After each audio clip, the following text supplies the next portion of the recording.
हरियाणा की भारतीय जनता पार्टी सरकार सिर से लेकर पैर तक भ्रष्टाचार में डूबी हुई है।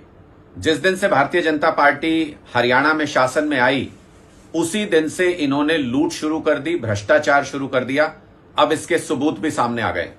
सीबीआई ने 3 एफआईआर दर्ज की हैं।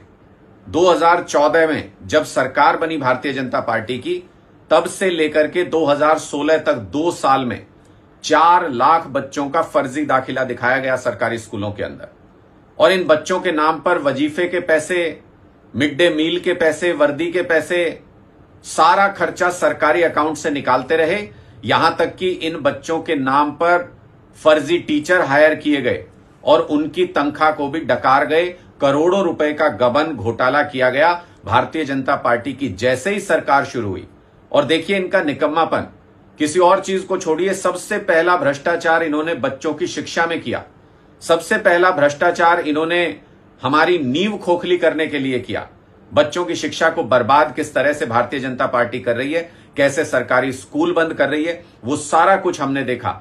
लेकिन अब यह सच भी सामने आ गया कि इन बच्चों के नाम पर करोड़ों अरबों रुपए का भ्रष्टाचार किया गया। और मैं तो पूछना चाहता हूं, सीबीआई ने 3 एफआईआर दर्ज की, लेकिन उसके बावजूद भारतीय जनता पार्टी के नेताओं को, उस वक्त के शिक्षा मंत्री को, उस वक्त के मुख्यमंत्री को बचा लिया। उनका नाम एफआईआर के अंदर नहीं डाला, उनसे पूछताछ नहीं की गई, उनके यहां रेड नहीं की गई, उनकी जांच नहीं की गई कि उनका कितना हाथ था इस करोड़ों रुपए। आप खुद सोच के देखिए, पूरे हरियाणा के अंदर स्कूलों के अंदर फर्जी दाखिले दिखाए गए।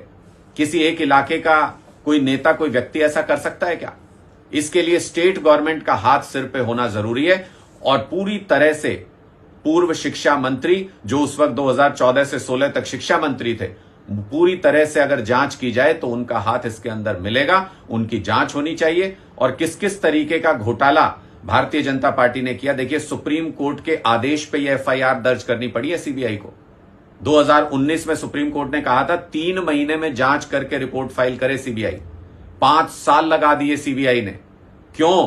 क्योंकि भारतीय जनता पार्टी के नेता कहीं ना कहीं इसमें शामिल हैं। भारतीय जनता पार्टी के मंत्री, मुख्यमंत्री का नाम इसमें कहीं ना कहीं आ रहा होगा, इसलिए इसको देर की गई, इसलिए इसको डिले किया गया। वरना आम आदमी पार्टी के नेताओं के खिलाफ तो कोई सबूत भी ना हो, तब भी सीबीआई गिरफ्तार कर लेती है, तब भी ईडी रेड कर देती है, झूठे फर्जी केस बना के जेल में डाल देते हैं। और यहां पे सारा कुछ रिकॉर्ड पे है, सारी चीजें, सारे दस्तावेज सामने हैं, पूरा घोटाला साफ साफ नजर आ रहा है। कोर्ट का आदेश भी है। सीबीआई ने 3 एफआईआर दर्ज कर दी, लेकिन भारतीय जनता पार्टी के एक नेता, एक मंत्री, किसी मुख्यमंत्री के खिलाफ कोई कार्रवाई सीबीआई ने इस घोटाले के अंदर नहीं की। पूरा हरियाणा प्रदेश देख रहा है कि उनके बच्चों के नाम पर भारतीय जनता पार्टी ने कैसे सरकारी खजाने में लूट की है। और सरकार शुरू होते ही ये लूट शुरू हो गई थी। ये तो सिर्फ एक मामला है जिसमें कोर्ट के आदेश पर एफआईआर दर्ज करनी पड़ी।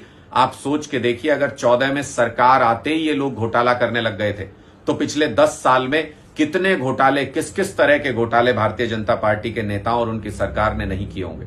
अगर इसकी जांच हो जाए निष्पक्ष तरीके से, ये सारे जेल के अंदर मिलेंगे। लेकिन अपनी सरकार में ये जांच नहीं होने देते हैं।